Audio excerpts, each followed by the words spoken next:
So hello guys, this is Himani and this is episode number 4 I guess. What I realizes in my 20s and आज मैं बहुत पुरानी बात नहीं करूँगी. आज मैं अभी रीसेंट की बात करूँगी कि अभी रीसेंट में मेरा मिड टर्म चल रहा था एंड एज अ स्टूडेंट मैं हमेशा पैनिक कर जाती हूँ कि चीज़ें क्यों वैसी नहीं हुई जैसी होनी चाहिए थी एंड मैं बहुत देर तक उस उन स्पेसिफिक चीज़ों में फंसी रह जाती हूँ मेंटली कि ऐसे होना चाहिए था लेकिन ऐसे नहीं हुआ. मैंने ऐसे ये मिस्टेक्स हैं मेरी और मैं प्रॉब्लम्स पे ज़्यादा ध्यान देती हूँ rather than focusing on the solution. मेरा फर्स्ट एग्ज़ाम था मिड टर्म का एंड मेरे 2 क्वेश्चंस गलत हो गए which is very silly mistakes, जिसमें ये था कि बहुत सारी सॉल्यूशन मेरे को आती थी एंड मैंने सॉल्यूशन भी कर रखा था बट एक चीज़ गलत हो गई जो कि था डायरेक्शन एंड समथिंग राइट. तो उस चीज़ के बारे में मैं कम से कम 2 घंटे ओवर थिंक की कि ये तो मुझे आता था तो कैसे मैंने गलत कर दिया, मैंने क्यों ध्यान नहीं दिया उस टाइम, मैंने क्यों नहीं सोचा उस टाइम, इसमें नंबर मिलेंगे कि नहीं मिलेंगे, सबके ज़्यादा मार्क्स आएंगे मेरे ही कम हो जाएंगे and so many things that I thought about in that 2 our and I feel like कि 2 घंटे बर्बाद करने के बाद मुझे रियलाइज़ हुआ कि what I am actually doing. जो चीज़ निकल गया है, जो टाइम स्लॉट चला गया है जिसका मैं कुछ भी नहीं कर सकती हूँ सिवाय कि नेक्स्ट एग्ज़ाम में मैं ये इन सारी चीज़ों के बारे में फ़ोकस करूँ कि ये चीज़ें मैंने लास्ट एग्ज़ाम में की थी तो मैं नेक्स्ट एग्ज़ाम में वो चीज़ ना रिपीट करूँ. Rather than thinking about these things, rather than thinking about कि how to improve myself, मैं बस अफसोस मनाने में बैठी थी कि ऐसा क्यों हो गया, वैसा क्यों हो गया एंड सो ऑन. एंड हम टाइम अपना ऐसे बर्बाद करने लग जाते हैं कि वही एक मोमेंट हमारी लाइफ का सबसे इम्पॉर्टेंट मोमेंट है एंड ऑल और मैं इतनी ज़्यादा ओवर थिंकर हूँ इन मामलों में कि मैं अपने आप को कंट्रोल नहीं करने पाती हूँ.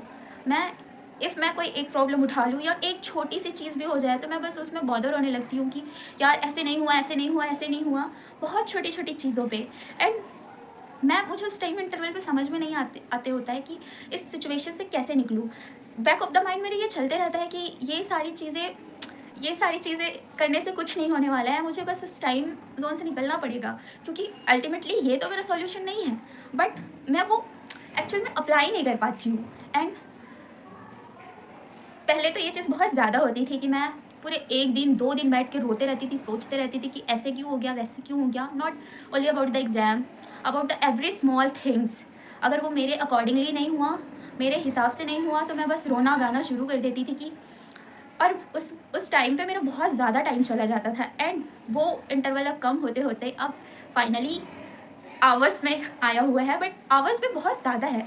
Y we are so prioritizing that thing जो कि उतना इम्पोर्टेंट है ही नहीं.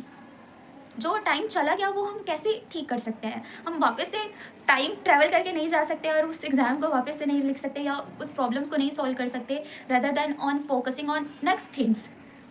अगर मेरा एग्ज़ाम चला गया, जैसे भी गया चला गया, अब मुझे आगे के एग्ज़ाम के बारे में सोचना चाहिए एंड ये मेरे बैक ऑफ द माइंड है लेकिन मैं वो अप्लाई नहीं करने पाती हूँ and that is the biggest drawback.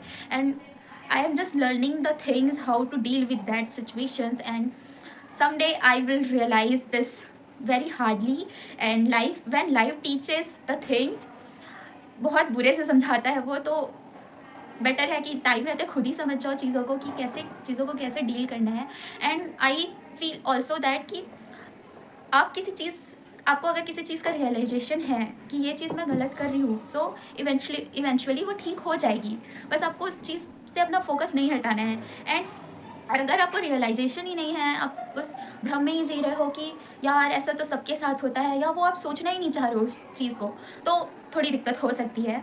But या this is about it. And I feel कि everybody is just learning the process of living life, right? And जो भी हो रही है छोटी छोटी चीज़ें, this is not about just only the exam, this is about the everything. If कुछ भी छोटा सा चीज़ हो गया, अगर मेरी फ्रेंड के साथ में बहस हो गया या चीज़ें कोऑर्डिनेट नहीं हो पाई, तो मैं वो चीज़ 1-2 घंटे तक सोच सकती हूँ कि यार मैं उस चीज़ की वजह से 1-2 घंटे तक परेशान रह सकती हूँ कि ऐसे कैसे हो गया.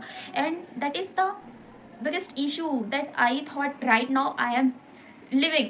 And I don't know how to I deal with this, but I know one thing, if I recognize this, I will definitely solve this.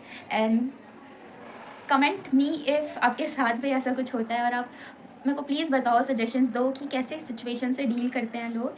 And if आपको मेरी वीडियो सीरीज़ पसंद आ रही है, what I realise in my 20s, तो please give him love.